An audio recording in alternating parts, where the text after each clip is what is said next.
Juan Ramón Caridad. Juan Ramón, muy buenos días, ¿cómo estás? Buenos días, un placer, feliz año. Bueno, Juan Ramón, hoy queríamos hablar contigo, porque contigo hablamos de muchos temas, pero hoy queríamos volver a poner el foco en esa renta variable, en el value, en el ESG, los criterios ESG. Bueno, ¿cómo ves estos sectores? ¿Van a seguir dando que hablar? ¿Van a seguir teniendo comportamientos positivos en este 2021?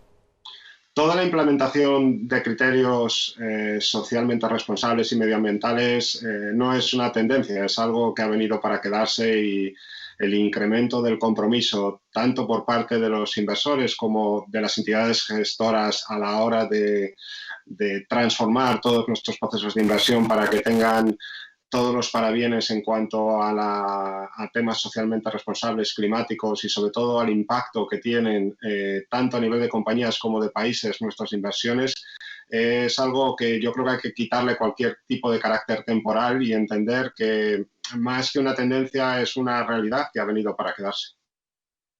¿Qué me dices de mercados como Estados Unidos, ¿no? que también lo han hecho muy bien durante 2020? No hemos visto unos índices marcando máximos una y otra vez, lo siguen haciendo también en 2021, unas tecnológicas, ¿no? muy protagonistas en el último ejercicio.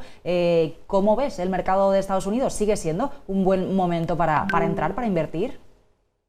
Sí, el que vayan con mucha probabilidad los demócratas a sacar adelante su nuevo plan de estímulo fiscal va a representar otros 900.000 millones que se suman a lo que la Fed viene haciendo los últimos meses, que se pierde a veces la perspectiva por los números, pero cada mes la Fed sigue manteniendo su programa de compras y es un nivel de 120.000 millones de dólares al mes. Esa cantidad de liquidez por parte de los estímulos monetarios y ahora con la más que probable implementación de los estímulos fiscales por parte de la administración de Biden a nivel de políticas que van orientadas a dinamizar y otra vez a dar otro empujón a todo lo que es el consumo, posicionan a Estados Unidos y en general a todos los activos de riesgo con todas las ventajas para este comienzo de año. Y además debilitan implícitamente al dólar y eso es otra muy buena noticia para todos los activos de riesgo. Así que, en general, bolsas y sobre todo lo que tiene que ver no tanto ya con Estados Unidos per se, sino se está viendo que todas las economías emergentes, todas las bolsas a nivel global, como comentaba antes José Lizán, todo lo que tiene que ver con cíclicos ha empezado y tiene un muy buen comportamiento en este comienzo de año, porque se une que las reservas federales y los bancos centrales siguen estando ahí, que las políticas fiscales todavía se incrementan más, que el dólar se está debilitando y que todo lo que tiene que ver con inflación, probablemente en Estados Unidos de una manera más significativa, pero en Europa no hay un problema de inflación. Va a haber cambios en las expectativas de inflación a largo plazo, pero a corto no hay un problema de inflación que frene a los bancos centrales en cuanto a los estímulos. Así que es un entorno muy beneficioso para todos los activos de riesgo. Bueno, eso en Estados Unidos y en Europa. ¿Y qué me dices de los mercados emergentes, ¿no? Porque también los vigilamos, ¿no? Que han tenido, bueno, pues comportamientos diferentes, ¿no? durante esta crisis. Y dentro de los mercados emergentes te quería preguntar por lo que ya se está empezando a llamar esas acciones START, ¿no? Si en Estados Unidos teníamos las FANG, esos Facebook, Amazon, Apple, ahora en estos mercados mirando, pues por ejemplo, a Samsung, ¿no? Mirando a Alibaba, a las compañías de semiconductores, ¿qué me dices de estos mercados y de estos sectores? Hay varios riesgos en el mercado. Uno es la excesiva complacencia que hay. Prácticamente no hay posiciones cortas. Prácticamente todo el mundo está muy optimista, muy pensando que va a haber una recuperación. Y ese es un riesgo. Y otro, y está muy relacionado con este tema, es que determinadas compañías son demasiado importantes a nivel de los índices y están muy expuestas a cualquier política antimonopolio o cualquier idea a nivel de impacto fiscal o de crear nuevos impuestos que pueda hacerlo más vulnerable. Lo hemos estado viendo, por ejemplo, en Estados Unidos, en Asia, perdón, con Alibaba en las últimas semanas, después de la suspensión de la OPV de Ant. 37.000 millones que fueron pospuestos y un poco la presión que estaba teniendo por parte del gobierno de Pekín en cuanto a investigaciones por posiciones antimonopolísticas. Lo que es importante entender sobre todo es que, y por eso es un año muy de gestión activa, esas grandes compañías, esos grandes nombres han tenido un comportamiento muy espectacular y además tienen mucho peso en los índices, por lo tanto son más vulnerables a salidas o a movimientos o a temas geopolíticos o medidas antitrust.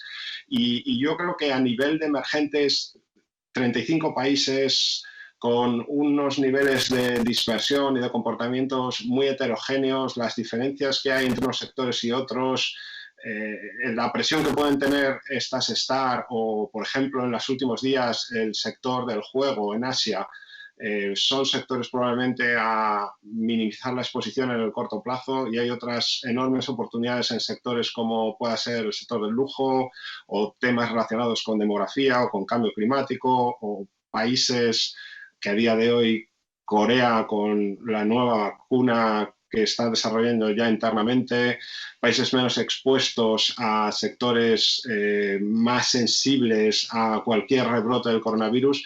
Es más esa dispersión. Yo el mensaje práctico es, los grandes nombres tienen mucho peso en los índices, son más sensibles a temas monopolísticos y a temas antitrust. En emergentes hay 1000 motivos, hay 1000 oportunidades como para estar demasiado concentrados en unas siglas o en unos nombres. Bueno, pues fuera de esas siglas o de esos nombres más llamativos, Juan Ramón, ¿cuál sería tu recomendación? Déjame un par de nombres, alguien o algo que te guste y que quieras recomendarnos.